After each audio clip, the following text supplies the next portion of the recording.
Yo, say less. UFC 281. Like this card is so beautiful, man. Shout out Data White, man. Brother man been killing it. So this card you got my man's Israel Adesanya versus Alex Pereira.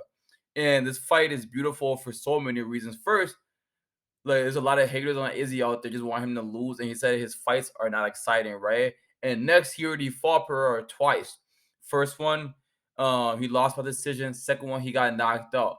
But I have watched both fights, and I would say this: if I was betting on this UFC one, I'm going with my man Izzy for a fact. For a fact, I feel like you could like the first one, I guess, right? I feel like Izzy won. A lot of people feel like Izzy won, but just take that out of there. If you watch both fights, you know like Pereira is like a few levels below Adesanya. Like Izzy head movement is better because there's so many like combos that was being thrown in that fight between both of them. I mean, Izzy literally like doing the Matrix type stuff, blah blah blah. Izzy definitely has better combos. Head movement is better, defense is better, and the thing about this fight, I remember when Izzy was like this, yo. The reason he won was because of those pillow gloves, right? And most people would be like, "Would I make it?" I mean, and he knocked you out, and you're saying pillow gloves. The perspective is like this: those gloves are so big, right? That like the way you block is different. These right here are 14-ounce gloves right here, right? And I got some 10s downstairs or some 12s. The difference is a huge difference. This one feels so much heavier than the other one. It's not even that much different. Nobody be fighting, I think, with 4-ounce gloves, which is like so in the previous battle, my man Izzy was literally piecing him up, going through his guard when possible. Those gloves are so huge, is a little bit different. But overall, right, I'm gonna get to everything in this fight card. Next, you got freaking my man's Dustin Poirier fighting Michael Chandler, bros. Talk about pure violence to the T, brother. Like we know a DP can bang, and we know my man's Michael Chandler is he's ready to bang. Every fight he's in is exciting as heck, and like you gotta give him respect. But so I'm going. If I had to bet on this one, I'm going strictly with my man's Poirier. But I'll say this: Dustin Poirier definitely has the better combos or better boxing, right? And he has pretty legit wrestling defense. Dustin Poirier, you can say, is legit in every aspect of the game. But if you're going with who has the most or more like punching power, I would have to go with my man's Michael Chandler because Michael Chandler, when it comes to explosiveness, is like top two, and he's not two. So that brother can bang with anybody, and like he definitely has good wrestling, good chin, and all that kind of stuff, right? But before I even get into this breakdown, actually, I'll just get into it right now. Okay, they're both pretty much similar age. Michael Chandler is 36, and DP is 33. But for example, right, Dustin Poirier has fought literally every single person you could think about, and he been literally his whole career has been spent in the UFC. Like what can you even say about Dustin Poirier that people don't know? Fought Oliveira, fought Conor McGregor twice, fought Dan Hooker, lost to Habib, fought Max Holloway, beat him, fought Eddie Alvarez, beat him, fought Justin Gaethje, beat him. He has fought literally who's of who's, like, especially like with this last UFC type stuff or with these last few years. But then like Michael Chandler, I mean, what can you say when it comes to exciting fights? Like any fight Chandler's in is exciting, but I feel like if Chandler fights more smart, like compared to usual, because he's there to like put on a show and bang, right?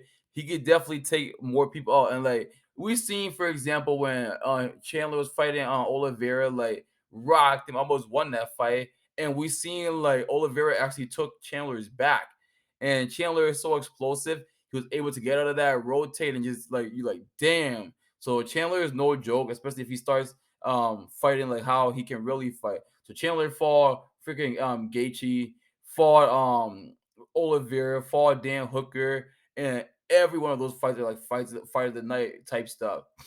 Overall though, and he even took Justin Gaethje down like once in that fight, even though Gaethje flipped it and reversed it really fast. But so Chandler is clearly D1 All-American wrestler, but Dustin Poirier is legit everywhere. But then, hey, before I even get to this other breakdown, right? First of all, you got Dominick Reyes, who fought John Jones like in the past. People say he almost won. Next, you got Dominick Reyes that fought Yuri Prohaska, bro. And this brother's in the prelims, bro. So this fight card is crazier than you would actually imagine or think about. So like Dominic Reyes is a beast. So I think he's fighting like Ryan Spade or something. Yeah. But overall, that's a good fight. Both brothers are like pretty much the same age. 6'1", Ryan is 6'4". What's it called? Dominic Reyes is 6'3", so that's gonna be an explosive fight. And you got Molly, which is Patty's homegirl on this fight card too, but that's prelim. But then next, right? You got shout out Frankie Edgar, man. OG been in the field forever. I remember playing like the old school UFC games for like the little Xbox and stuff, like, and using OGs like that. I remember like when he was fighting BJ Penn, all kind of crazy stuff. You're like, damn. At that time, BJ Penn was like the prodigy. Like you like BJ Penn was the man. His ambidextrous, like his reflexes, like you like one leg and you still can't take him down. But then hey, but this fight, everybody's like making fun. It was like Carla Esparza versus Weili.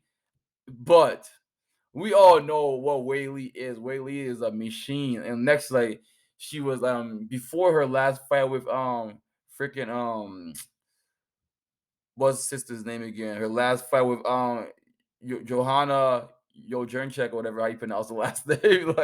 like before that last fight, like Weili was just a freaking Terminator. And I was low-key surprised she lost to Rose. I'm like, wait, what? And I couldn't believe it for some reason. But like, I guess it's that fear of getting knocked out by Rose. But like, there's this little video, right? When it comes to like pound for pound strength, Weili is definitely up there. She lifted Francis Ngannou, which is the heavyweight champ. I'm pretty sure most people would know that if you're watching this. And Francis at that time is 290, all muscles, brother. All muscles, brother. But yeah, so but Weili, most people feel like she's just gonna go on to the just like effort up and all that stuff. But Carla has legit wrestling, and so that fight's gonna be fun. So like, if I was parlaying, I'll go with Izzy. The next, I would go with Weili. Next, I would go with Dustin Poirier. And if you wanna, and Dan Hooker's also in this fight card too. So, but Hooker hasn't been himself. But like for those three, I'll just keep it like that: Izzy, Weili, and DP. Hey yo, like this bad boy, share this bad boy. Yo, keep me activated.